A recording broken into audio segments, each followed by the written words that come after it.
আমি যদি 12 বছর জেলে থাকতাম, সরকারের লোক যদি আমাকে ডাকতে আসতো, তাহলে আমি বলতাম চলো চলো চলো চলো, এই কথা আমি বলতাম। কিন্তু ইসব তা বললেন না। এইসব বললেন জি না, আমি জেল থেকে বের হব না, জুলাইখাকে জাতির সামনে ঘোষণা দিতে হবে অন্যায় আমি জুলাইখা করেছি, এইসব করেনি। এর পূর্ব পর্যন্ত আমি জেল থেকে বের হব না। আমি তোমাকে শতবার বলেছি যুবক, ওই মেয়ের সাথে তুমি কথা বলো না, ও তোমাকে ধ্বংস করবে, তোমার বাপকে ধ্বংস করবে, তোমার বিদ্যাকে ধ্বংস করবে, তোমার জাতিকে ধ্বংস করবে। তুমি তাকে চিনতে পারোনি। ও যদি তোমার সাথে প্রেমের গল্প করে, মনে রাখতে হবে তোমাকে এ মেয়ে আরো 10 জনের সাথে প্রেমের গল্প করে। আর ওই বোকা মেয়েকে বুঝতে হবে যে আমি যে ছেলের সাথে কথা বলে সব বিলিয়ে দিয়েছি, সেই ছেলের আরো 10 জন মেয়ের সাথে সম্পর্ক আছে। শুনুন, রাসূল সাল্লাল্লাহু আলাইহি সাল্লাম বলেন, পৃথিবীতে 3টা বিপদ নেমে আসবে 3টা পাপের কারণে। পৃথিবীতে 3টা বিপদ নেমে আসবে 3টা পাপের কারণে। 1, ভূমিকম্প হবে। 2, আকার আকৃতি পরিবর্তন হবে। সন্ধ্যায় ছিল মানুষ, সকালে হবে বানর সুর। 2, আকার আকৃতি পরিবর্তন হবে। সন্ধ্যায় ছিল মানুষ, সকালে হবে সুর, শুকুর, বানর। 3, সামাজিক সমস্যা নেমে আসবে। মসজিদে মারামারি, মাদ্রাসাতে মারামারি, জমির দাম যা, রেস্টি খরচ তাই, সব সমস্যা চতুর্দিক থেকে নেমে আসবে 3টা পাপের কারণে। 1, এই যে সারিবুল খমরা, মানুষ যখন বিড়ি, তামাক, জর্দা, সিগারেট, গুল, নেশাদার দ্রব্য খাবে, পান করবে, তখন 3টা সমস্যা নেমে আসবে। 2, জারাতুল কায়নাত, মেয়েরা যখন নাচবে, সব মোবাইলে মেয়ে নাচে, সব দোকানে মেয়ে নাচে, সব বাড়িতে মেয়ে নাচে। মেয়েরা যেদিন নাচবে সেই দিন 3টা বিপদ নেমে আসবে। 3, জারাবুল মাজিদ, যেদিন বাদ্যযন্ত্র প্রকাশ পাবে, সব মোবাইলে বাজনা বাজে, সব দোকানেই বাজনা বাজে, সব বাড়িতেই প্রায় বাজনা বাজে। যেদিন বাদ্যযন্ত্র প্রকাশ পাবে সেদিন 3টা বিপদ নেমে আসবে। 1, ভূমিকম্প হবে। 2, মানুষের আকার আকৃতি পরিবর্তন হবে। 3, সমস্যা নেমে আসবে, যেখানে সেখানে মারামারি হইচই দেখা দিবে, কেউ কারোর কথা মানবে না 3টা পাপের কারণে। দেখো, ওই মেয়েকে তোমার বড় মোবাইলে দেখে চক্ষু ঠান্ডা করো না, কলিজা ঠান্ডা করো না, মন ঠান্ডা করো না।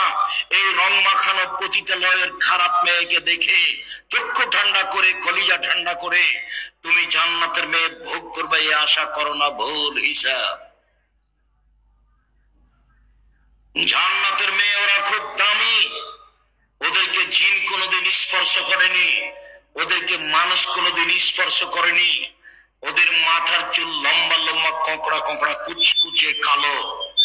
ওদের চক্ষু হচ্ছে টানা টানা, লম্বা লম্বা, মনে হচ্ছে যেন সুরমা লাগানো আছে, একবারে ডাগর ডাগর, বড় বড় লম্বা লম্বা চোখ বিশিষ্ট তারা। তাদের কোনোদিন পেশাব হবে না, তাদের কোনোদিন পায়খানা হবে না, তাদের কোনোদিন হায়েজ হবে না, তাদের কোনোদিন কাপড় ময়লা হবে না। ওরা ভিন্ন ধরনের নারী, অতীব সুন্দরী নারী। এই নারী জান্নাতে ভোগ করতে হলে এই রং মাখানো পতিতালয়ের নারী থেকে বিরত থাকো, পথ সহজ। আল্লাহ নবী বলেন 3 শ্রেণীর মানুষ জান্নাতে যাবে। এই ছেলে, ওই যে বাচ্চাটা দৌড়াদৌড়ি করছে, আমি এখান থেকে দেখতে পাচ্ছি, তুমি দেখতে পাও না? তোমাকে যে বললাম, এই পাড়ার ছেলেরা যারা প্রোগ্রামের ব্যবস্থা করেছো, তারা এখানে দাঁড়াও, একজন মধ্যে একজন দাঁড়াও, মাথায় একজন দাঁড়াও, মাঝামাঝিতে একজন থাকো, ওখানে অন্তত 10 জন দাঁড়াও। কালকে যেখানে প্রোগ্রাম ছিল 30-40 হাজার মতো মানুষ ছিল, অন্তত 40 জন পাহারাদার ছিল, 40 জন। পিপিলিকা এদিক ওদিক যেতে পারবে না। তোমরা নিজেরা একটু দায়িত্ব পালন করো, যাতে করে পথটা আমাদের জন্য যারা এসেছি আমরা, আমাদের জন্য যেন সহজ হয়। একটু বলে নি, 3 শ্রেণীর মানুষ জান্নাতে যাবেই যাবেই যাবে। এক, আল্লাহর ভয়ে কাঁদেছে। 2, আল্লাহ রাস্তায় পাহারা দেয়ছে। 3, অপর বেগানা নারীকে দেখে চক্ষু নিচু করেছে, সে জান্নাতে যাবেই। এবার তোমার মোবাইলের কি হবে? এবার তোমার বাড়িতে দেওয়াল ভর্তি টিভির কি হবে? এবার আপনি যে কলেজের প্রিন্সিপাল, মহিলা কলেজের, আপনার কি হবে? আপনি যে গার্লস স্কুলের প্রধান হেডমাস্টার, আপনার কি হবে? দুনিয়াতে সব মেয়ে উলঙ্গ হয়ে গেলে ধর্ম বিকৃত হবে না। পৃথিবীর মানুষ, আমাদের নবী মুহাম্মদ সাল্লাল্লাহু আলাইহি ওয়াসাল্লাম দুঃখ করে বলেছেন, আফসোস করে বলে গেছেন, পৃথিবীর মানুষ শুনে রেখো, আমার উম্মত কৃষ্টি কালচারে, চাল চরিত্রে, পোশাক আশাকে, চলন ফিরনে, খাতা কলমে, পড়াশোনায় মিলে যাবে ইহুদি খ্রিস্টানদের সাথে। ডান হাতের বিঘত যেমন বাম হাতের সমান, বাম হাতের বিঘত যেমন ডান হাতের সমান। আমার উম্মত চাল চলনে, কথাবার্তায়, পোশাক আশাকে, কৃষ্টি কালচারে মিলে যাবে ইহুদি খ্রিস্টানদের সমান। ডান পায়ের জুতা যেমন বাম পায়ের সমান, বাম পায়ের জুতা যেমন ডান পায়ের সমান, সমান সমান মিলে যাবে। এই পর্যন্ত হলেই তো যথেষ্ট ছিল। এবার তিনি নিচে নামতে লাগলেন, ভাষার নিচে নামতে নামতে নামতে বলছেন, পৃথিবীর মানুষ শুনে রেখো, আমি বলে গেলাম, ইহুদি খ্রিস্টান যদি মায়ের সাথে জেনা করে থাকে, আমার উম্মত মায়ের সাথেও জেনা করবে। এই কথা আল্লাহর নবীর মুখের কথা, হাদিস সহিহ। ওটা দেখেন, উপদেশ বইয়ে লেখা আছে বা ক্ষতিগ্রস্ত বইয়ে কোথাও লেখা আছে। আপনি দেখতে পান না মেয়েদের সামনের চুল ছোট কেন? আপনি দেখতে পান না মেয়েদের লম্বা লম্বা নখ, নেইল পালিশ দেওয়া আছে। ইহুদি খ্রিস্টানদের পতিতালয়ের মেয়েদের বৈশিষ্ট্য লম্বা নখ রাখা এবং নেইল পালিশ দেওয়া। প্রায় মেয়ে নখ লম্বা রেখেছে, প্রায় মেয়ে। ওর যেটা বাপ, ওটা ওর বাপ নয়, মেয়েটা বুঝতে পারেনি, ওটা হলো ওর সৎ বাপ, ওটা ওর সৎ বাপ। ওকে যে যাকে মা বলছে মেয়েটা, ওটা ওর খালা। আপনি কষ্ট পাচ্ছেন দিনী বোন, আপনার জন্য আমি এসেছি, আপনাকে আমি কষ্ট দিতে আসিনি। আপনার মেয়ের যদি নখ বড় থাকে, আপনি তার সৎ মা, এই কথাই ঠিক। আব্দুর রাজ্জাক সাহেব, এই কথা ঠিক নয়, ওটাই তার মা। আপনি কি বলতে চাচ্ছেন সেটা বলেন। হ্যাঁ, আমি কি বলতে চাচ্ছি সেটাই বলি। আর এটা সৎ মা নয়, এটাই ঠিক। তার এটা অযোগ্য হস্তিনী মা। হ্যাঁ, এবার ঠিক হয়েছে। ওর মাটা কেমন মা? হস্তিনী মা। এই মা হওয়া ঠিক হয়নি। বাপে বিবাহ দিয়েছে, স্বামীর কাছে গেছে, সেজন্য বাচ্চা হয়ে গেছে, যেন মা। মা কাকে বলে দেখতে হবে, তাহলে দেখান দেখি মা কাকে বলে। হ্যাঁ ঠিক আছে, চলেন দেখি 1 মিনিট, মা কাকে বলে দেখি। চলেন, ঠিক আছে, তাই দেখি। জাবের রাদিয়াল্লাহু তাআলা আনহু বলেন যে আমরা যুদ্ধ করে আসছিলাম, মদিনায় ঢুকবো। তো আল্লাহর নবী বললেন, এই শোনো, সবাই এখানে বসো, এখানে রাতে থাকবো, সকালে মদিনায় যাব, বাড়িতে যাব। আমি জাবের বললাম, আল্লাহর নবী, আমি নতুন বিবাহ করেছি, আমাকে বাড়ি যেতে অনুমতি দেন। তখন আল্লাহ রাসূল বলছেন, ও তুমি নতুন বিবাহ করেছো? কুমারী মেয়ে বিবাহ করেছো না তালাক প্রাপ্ত মেয়ে বিবাহ করেছো? তা আমি বললাম, আল্লাহর নবী, আমি কুমারী অবিবাহিতা মেয়ে বিবাহ করিনি, তালাক প্রাপ্ত বেশি বয়সের মহিলাকে বিবাহ করেছি। আল্লাহ বিজ্ঞান তোলায় বোকা, তুমি কুমারী মেয়ে কেন বিবাহ করলে না? তুমি তার সাথে খেলতে, ও তোমার সাথে খেলতো। আরে তুমি কুমারী মেয়ে কেন বিবাহ করলে না? তুমি তার সাথে খেলতে, ও তোমার সাথে খেলতো। আল্লাহর নবী, আমার বাপ উহুদের যুদ্ধে শহীদ হয়েছে 9 জন মেয়ে রেখে, আমার 9 জন বোন আছে।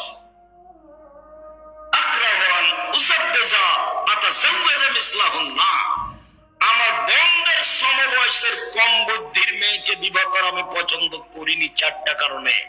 আল্লাহর নবী, আমার বাপ উহুদের যুদ্ধে শহীদ হয়েছেন 9 জন মেয়ে রেখে, আমার 9 জন বোন আছে।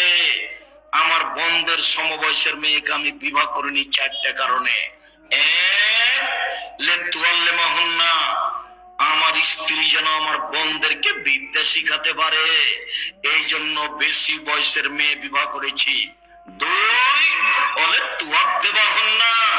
আমার স্ত্রী যেন আমার বোনদেরকে শিষ্টাচার শিখাতে পারে, এই জন্য বেশি বয়সের মহিলা বিবাহ করেছি। 3, আমার স্ত্রী যেন আমার বোনদের মাথার চুল চিরুনি করে সাজগোজ করে পরিপাটি করে রাখতে পারে, সেই জন্য বেশি বয়সের মেয়ে বিবাহ করেছি। 4, আমার স্ত্রী যেন আমার বোনদেরকে পাহারা দিতে পারে, আমার স্ত্রী যেন আমার বোনদেরকে পাহারা দিতে পারে, সেই জন্য আমি বেশি বয়সের মহিলা বিবাহ করেছি। এবার উপস্থিত বৈঠকের মুসলিম বোন, আপনি বলেন, আপনার মেয়েটার নখ বড় আছে, নেইল পালিশ আছে, আপনি কি পাহারা দেন? কি পাহারা দেন? আপনার মেয়ে আপনার পাশে এখন বসে আছে, মাথায় কাপড় নাই, ক্লাস 10-এ পড়ে। আরে আপনার পাশে না যে বাজারে ঘুরছে, ক্লাস 8-এ যখন পড়ে তখন তার হাইজ হয়েছে 3 বছর থেকে, ওই যুবতী বিবাহ দিলে 2টা ছেলে হতো। আপনি ছোট বলেছেন, ও ছোট নয় তো, ও এখন এখানে ঘুরছে। আপনি আমাকে কি বুঝাতে চাচ্ছেন? আপনাকে আমি সৎ মা বলে কষ্ট দিতে চাইনি, আপনি এখন বলেন যে না আমি সৎ মা, এই জন্য আমি দেখিনি। আপনারা আপনি ঠিক বলেছেন। শিষ্টাচার কাকে বলে? শিষ্টাচার কাকে বলে? নখ বড় আছে এটা শিষ্টাচার হলো? চুল এভাবে বাম দিক থেকে সেদিকে উপরে ধামাওয়ালিদের মতো করে বাঁধা আছে, এটা শিষ্টাচার হলো?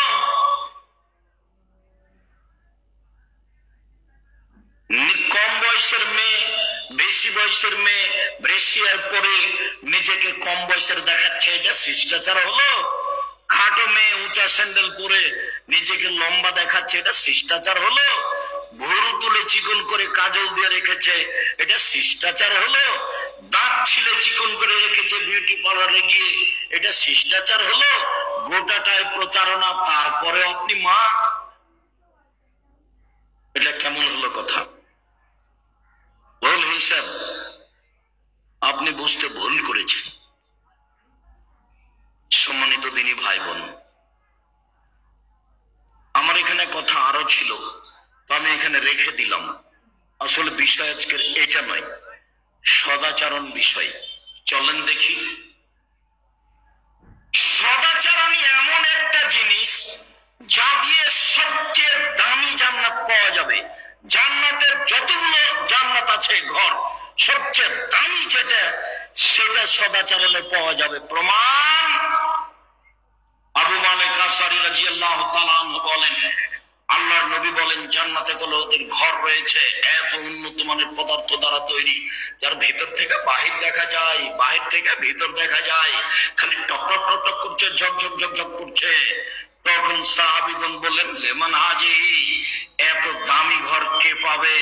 তখন আল্লাহ রাসূল বললেন, লেমান আলানাল কালামা, যার স্বভাব ভালো, চাল চলন ভালো, সেই পাবে।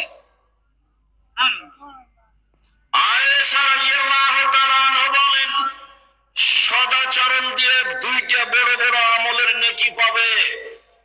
ইন্নামাল মুমিন ইয়াজদু বিহুসনি খুলুকিহি দারাজাতা সাইমুল কায়েমে।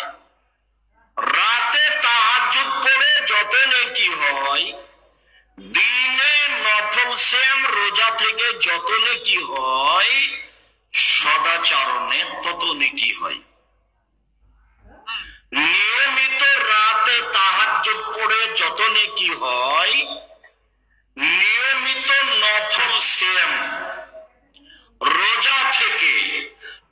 নেকি হয়, সদাচরণে তত নেকি হয়। সদাচরণ কি জিনিস? সদাচরণ হলো ভালো কথা, ভালো কর্ম। বুঝার জন্য ওই কথাটা আবার বলি, প্রয়োজনে আবার শেষে বলবো। বাড়ি থেকে বের হয়ে দেখছি যে অটোটা দাঁড়িয়ে আছে, তো একজন বসে আছে অটোতে। আমিও উঠেছি, উঠে আমি বসিনি, লোকটা অটো টান দিয়েছি, তো আমি ধাক্কা খেয়ে লোকটার উপরে পড়ে গেছি। তো লোকটা বলছে বসেন বসেন, কোনো সমস্যা নেই, বসেন বসেন বসেন, কোনো সমস্যা নেই। এটা একটা আচরণ। লোকটা বলছে কপালে চোখ নাই, দেখতে পান না? কপালে চোখ নাই, হিসাব করে গাড়িতে উঠেন না। এটা একটা আচরণ। বলেন তো কোনটা সদাচরণ? আগেরটা। ক্ষমতা দেখিয়ে বাঁচতে চাইবেন না দুদিন, সময় 45 মিনিট। খুব ভালোভাবে মনে রাখবেন, এর চেয়ে যেন আপনার শিক্ষা বেশি না থাকে। ১,৫০০ বছর জুলুম করার পর একদিন পানিতে কি হয়েছে? ডুবে গেছে। দাম্ভিকতা দেখে একদিন বাঁচতে চাইবেন না, ভুল হিসাব। শোনো,